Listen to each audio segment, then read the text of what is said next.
This channel does not promote any violent, harmful, or illegal activities. All content provided by this channel is meant for an educational purpose only. দীঘাতে এই যে জগন্নাথ মন্দির দর্শনকে কেন্দ্র করে দিলীপ ঘোষকে নিয়ে যে বিতর্কগুলো তৈরি হয়েছে তা নিয়ে একটার পর একটা ঘাত প্রত্যাঘাত চলছে আপনারা জানেন। এবার অর্জুনকে ফের প্রত্যাঘাত করলেন দিলীপ ঘোষ। দিলীপ ঘোষের জিয়ারুল ঘনিষ্ঠতা নিয়ে প্রশ্ন অর্জুন সিং এর। জিয়ারুলের সঙ্গে বারিক বিশ্বাসের যোগাযোগের কথা অর্জুন জানেন কিভাবে? বারিকের সঙ্গে কি অর্জুনেরও যোগাযোগ? প্রশ্ন করলেন দিলীপ ঘোষ। কয়লা মাফিয়া লালার সঙ্গেও অর্জুনের যোগাযোগের ইঙ্গিত দিলেন দিলীপ ঘোষ। তৃণমূল থেকে যারা এসেছেন সবাই বোঝা নিয়ে এসেছেন। মুখোশ খুলে দেব, হুঙ্কার বিজেপির প্রাক্তন রাজ্য সভাপতির।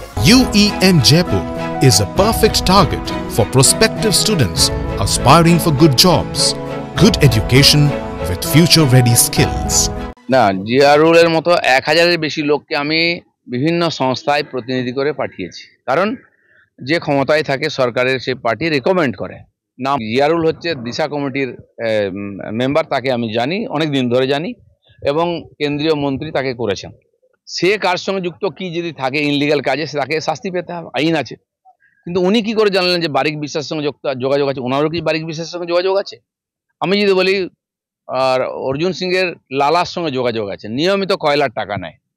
আমি এমনি বলছি না। রাজু যে আমাদের পার্টিতে এসেছিল দুর্গাপুরের, যাকে শুট আউট করে মারা হলো, রাজু তো ওরই চেলা ছিল, ওই পার্টিতে জয়েন করিয়েছিল। দিলীপ ঘোষ কোনো মাফিয়ার সঙ্গে যোগাযোগ রাখে না, প্রমাণ দাও। আর আমি সবে তো শুরু করেছি। কে কে কালো গরুর দুধ খায়, কে পাথরের মূর্তি বিক্রি করে, কে আর বালি খাদান খুঁড়ে বেড়ায়, অনেক আছে যারা ওইখান থেকে এসছেন, সব বোঝা নিয়ে এসছেন। আমি জানি, বলি না, দরকার নেই, কিন্তু আমি কিন্তু বলতে আরম্ভ করি। আর ন্যাংটার নেই বাটপারের ভয়। আমি ন্যাংটা, কিন্তু সবাইকে ন্যাংটা করতে যাবো। একেবারে অকপট দিলীপ ঘোষ। তিনি অর্জুনকে ফের প্রত্যাঘাত করলেন। দিলীপ ঘোষের সঙ্গে জিয়ারুলের ঘনিষ্ঠতা নিয়ে অর্জুন সিং প্রশ্ন তুলেছিলেন, আর এবার প্রত্যাঘাতের পালা দিলীপ ঘোষের তরফ থেকে। জিয়ারুলের সঙ্গে বারিক বিশ্বাসের যোগাযোগের কথা অর্জুন কিভাবে জানেন? তাহলে কি বারিকের সঙ্গেও অর্জুনের যোগাযোগ রয়েছে? ঠিক এই প্রশ্নটাই তুললেন দিলীপ ঘোষ। এই মুহূর্তের বড় খবরে আমরা নজর রেখেছি।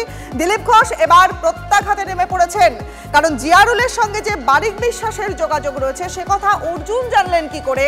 তাহলে এই বারিকের সঙ্গে কি অর্জুনের যোগাযোগ রয়েছে? দিলীপ ঘোষ সরাসরি প্রশ্ন তুললেন। কয়লা মাফিয়া লালার সঙ্গেও যে অর্জুনের যোগাযোগের ইঙ্গিত, সেই ইঙ্গিত দিলীপ ঘোষের গলাতে। তৃণমূল থেকে যারা এসেছেন সবাই বোঝা নিয়ে এসেছেন। মুখোশ খুলে দেব, অর্থাৎ তৃণমূল থেকে যারা এসেছেন তাদেরকে নিশানা করছেন, হুঙ্কার দিচ্ছেন বিজেপির প্রাক্তন রাজ্য সভাপতি।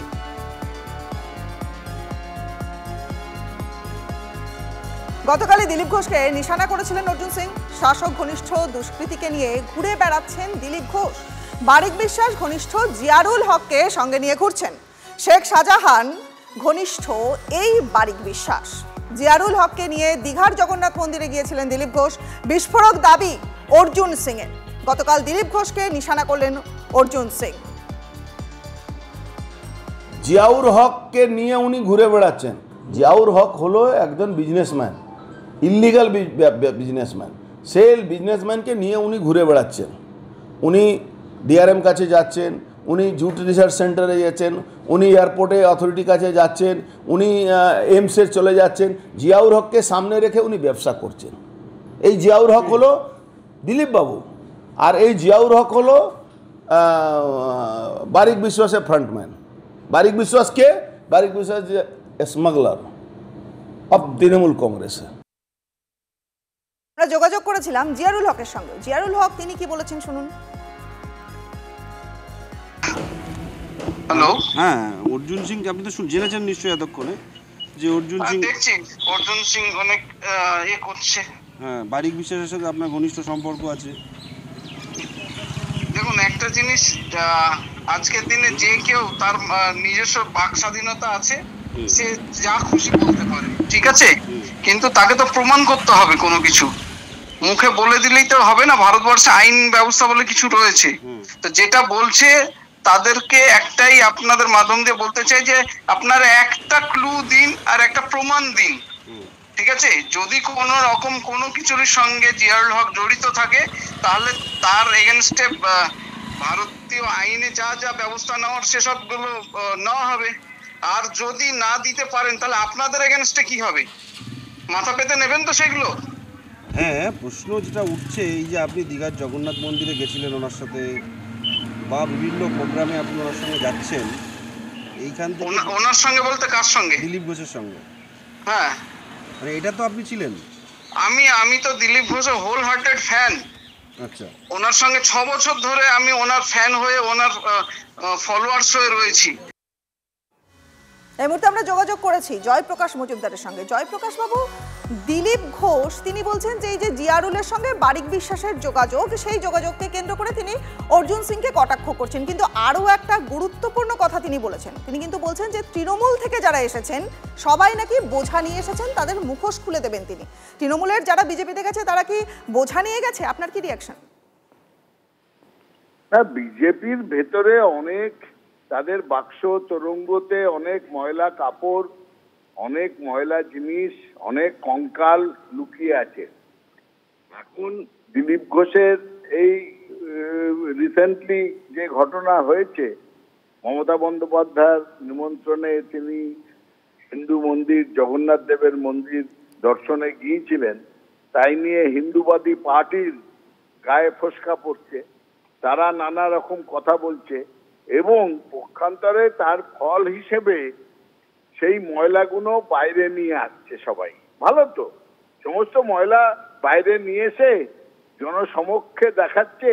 এ বলছে ও চোর, ও বালি মাফিয়া, এ বলছে এ কয়লা মাফিয়া, এই লালার সঙ্গে এর যোগাযোগ আছে, এ বলছে ওর সঙ্গে বালি মাফিয়া কয়লা মাফিয়াদের যোগাযোগ আছে। সবই নিজেদের দলের লোকজনদের বিরুদ্ধে নিজেদের দলের লোকরাই আঙুল তুলছে। সুতরাং এখানে আমাদের কিছু বেশি বলার নেই। পাপের খরা পূর্ণ হলে সেটা উছলে পড়ে, সেটাই এখন দেখা যাচ্ছে বিজেপির অভ্যন্তর থেকে উছলে পড়ছে তাদের পাপের বোঝা, পাপের খতিয়ান, আর সেইটাই বাইরে আসছে একে অন্যের বিরুদ্ধে বিষোদ্গার করে। এটা বিজেপির অভ্যন্তরীণ ব্যাপার, কিন্তু নোংরা ব্যাপার। এর ভেতরে যে কত কদর্য, কাদা, নোংরা লুকিয়ে ছিল সেইটা সাধারণ মানুষের সামনে আসছে, যে এই পার্টিটা কত খারাপ, কত মানে কাদা লুকিয়ে রেখেছিল নিজেদের মধ্যে, নিজেরাই এখন সেটাকে বাইরে নিয়ে আসছে। একেবারে আপনার বক্তব্য স্পষ্ট। জয়প্রকাশ মজুমদার তৃণমূল নেতার সঙ্গে কথা বললাম আমরা এই মুহূর্তে। দেখুন, গত বেশ কয়েকদিন ধরে এই যে রাজ্য রাজনীতির চর্চা, সেই চর্চাতে কিন্তু একটা নামই রয়েছে, সেই নাম হলো একেবারেই ঠিক দিলীপ ঘোষ। এই ইস্যুতে রাজ্য বিজেপি যে অস্বস্তিতে পড়েছে তা নিয়ে তো কোনো সন্দেহ নেই। এবার দিলীপ ঘোষ নিয়ে দল কি সিদ্ধান্ত নেবে বা আদেও কি কোনো অ্যাকশন হবে কিনা তা নিয়ে কিন্তু অনেকগুলো কথা রয়ে গেছে। কিন্তু দিলীপ ঘোষ পর্ব নিয়ে যে বিতর্কটা তৈরি হয়েছে তা নিয়ে এবার তোপ দাগলেন বিজেপি সাংসদ শ্রমিক ভট্টাচার্য। কড়া বার্তায় বিতর্কে রাশ টানার চেষ্টা করলেন তিনি। লোকেও বুঝে নিচ্ছে বিজেপির মধ্যে কী চলছে, কারা বিজেপি কারা নয়, কারণ বিজেপির কালচার এটা নয়। যদি আমি ভুল করি পার্টির পলিসি, তার জন্য পার্টি আছে দেখার জন্য, অন্য কেউ আমার বিরুদ্ধে বলতে যাবে কেন? কে অধিকার দিয়েছে ওদেরকে? তারা তো পার্টির লোক, তার কি ফাটছে? সে কি ঠিকানা নিয়েছে পার্টির পলিসি ঠিক করার? কে অধিকার দিয়েছে ওকে? তুমুল বিতর্কের আবহে টিভি9 বাংলার ম্যানেজিং এডিটর অমৃতাংশু ভট্টাচার্যকে দেওয়া এক্সক্লুসিভ ইন্টারভিউয়ে দলের একাংশের নেতাদের নিয়ে এমনই মন্তব্য করেছিলেন দিলীপ ঘোষ। দিলীপ ঘোষের জগন্নাথ মন্দিরে যাওয়া, মুখ্যমন্ত্রীর সঙ্গে সাক্ষাৎ নিয়ে রাজ্য রাজনীতি সরগরম। অন্য দলে যত না কম্পন, তার থেকে ঢের বেশি রাজ্য বিজেপির অন্দরে। সোশ্যাল মিডিয়া পোস্ট থেকে ক্যামেরার সামনে একের পর এক নেতার মুখ খোলা। দলের নেতাদের এই আচরণ নিয়ে এবার প্রশ্ন তুলে কড়া বার্তা রাজ্যসভার বিজেপি সাংসদ শ্রমিক ভট্টাচার্যের। যেটা হয়েছে সেটা অনভিপ্রেত, যেটা হয়েছে আমাদের মতো দলে সেটা কাঙ্ক্ষিত না। সোশ্যাল মিডিয়ায় যারা পোস্ট করছেন, অধিকাংশ পোস্ট যারা করছেন তারা বিজেপির সক্রিয় কেউ নয়। যে যার মনের মতো লিখতে পারে না, যে যার মনের মতো যখন লিখছে তখন দলের যেটা করার দল সেটা করবে। কড়া বার্তা, দল ব্যবস্থা নেবে। রাজ্য বিজেপির অন্দরে আকচি নিয়ে রাজ্য সরগরম, রাজ্য বিজেপি অস্বস্তিতে। এই অবস্থায় শনিবার বিতর্কের হাওয়া কিছুটা ঘুরতে শুরু করলো। টিভি9 বাংলায় বসে দিলীপ ঘোষ যা বলেছিলেন সেই সুরেই সুর মেলালেন রাজ্য বিজেপি সভাপতি সুকান্ত মজুমদার। বিজেপি মন্দির পলিটিক্স করে, এটা সাম্প্রদায়িক, এটা হতে পারে না, ঠিক নয়। আজকে মমতা ব্যানার্জিকেও মন্দির পলিটিক্সে আসতে হচ্ছে। জিত্রাকার নৈতিক জয় বিজেপির। এত বড় জয় হলো, দিলীপ ঘোষ দূরে থাকবে? জয়টা ছিনিয়ে নেওয়ার জন্য আমি গেছিলাম এবং ছিনিয়ে এনেছি। এটা অ্যাকসেপ্ট করে নিচ্ছেন মাননীয় মুখ্যমন্ত্রী এবং তৃণমূল কংগ্রেসের দ্বারা যে মোদী হচ্ছে ওনাদের পথ প্রদর্শক, মোদীর দেখানো পথে অন্ততপক্ষে মন্দিরের ক্ষেত্রে তারা কাজ করে এবং এটা বিজেপির সাফল্য। দিলীপ ঘোষ ইস্যু নিয়ে নিজেকে কিছুটা গুটিয়ে নিলেন বিষ্ণুপুরের সাংসদ সৌমিত্র খাও। তৃণমূল কংগ্রেসের যে দুর্নীতি, তৃণমূল কংগ্রেসে 26,000 ছেলেদের চাকরি গেছে, হিন্দুদের উপর অত্যাচার হচ্ছে, আমি সেই বিষয়ের উপরে নজরপাত করতে চাই। ক্লোজ চ্যাপ্টার, এটা নিয়ে আর নতুন করে কিছু বলার নেই। পার্ক স্ট্রিটে মুখ্যমন্ত্রীর সারপ্রাইজ ভিজিট নিয়ে দিলীপ ঘোষও শনিবার সকালে সৌজন্যের হাওয়া কাটালেন। আপনি মনে করুন, যেদিন মুখ্যমন্ত্রী হয়েছিলেন উনি 1 মাসের মধ্যে সমস্ত হসপিটাল ঘুরে ফেলেছিলেন। হসপিটালের দালাল রাজ, ওষুধ বিক্রি, আরজি করার মতো ঘটনা কি বন্ধ হয়েছে? হচ্ছে তো। উনি পলিটিক্যালি গিমিক করেন। পরিবর্তন কি হয়েছে? আমি বলছি 15 বছর হয়ে গেল।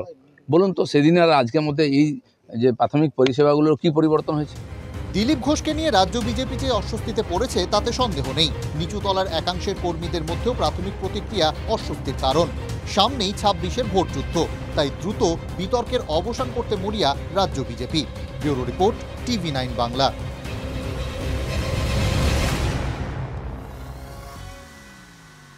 দিলীপ ঘোষ বলছেন, মন্দির রাজনীতিতে, হিন্দুত্বের রাজনীতিতে মমতাকে বাধ্য হয়ে ঢুকতে হচ্ছে। টানা 3 দিন দীঘায় পড়েছিলেন মুখ্যমন্ত্রী, কিন্তু মন্দির উদ্বোধনের সব আলো যেন কেড়ে নিলেন প্রাক্তন বিজেপি রাজ্য সভাপতি। উড়ে গেছে মুখ্যমন্ত্রীর কপ্টার, উদ্বোধন হয়ে গেছে দীঘা জগন্নাথ মন্দিরের, কিন্তু শেষ বেলায় হাজির হয়ে যেন যাবতীয় আলো নিজের দিকেই কেড়ে নিলেন দিলীপ ঘোষ। জগন্নাথ মন্দির উদ্বোধন হয়েছে, আমাদের মাননীয় মুখ্যমন্ত্রী আদেশ দেন সবার বাড়িতে বাড়িতে প্রসাদ বিতরণ করার জন্য। জয় জগন্নাথ, জয় জগন্নাথ, জয় শ্রীরাম। আরো জোরে। এই সরকার মোল্লাদের সরকার, এই সরকার মুসলমানদের সরকার, এই সরকারের মুখ্যমন্ত্রী মুসলিম তোষণকারী, হিন্দু বিরোধী, মুসলিম লীগ 2 এর সরকার। মমতার বিরুদ্ধে মুসলিম তোষণের অভিযোগ বরাবরই তুলেছে বিরোধীরা। আগে মমতা পাল্টা দিতেন, আমি কিন্তু ইফতারে যাচ্ছি, আপনারাও আসবেন, আমি তো মুসলিমদের তোষণ করি, 100 বার যাব। যে গরু দুধ দেয় তার লাথি খাওয়া উচিত।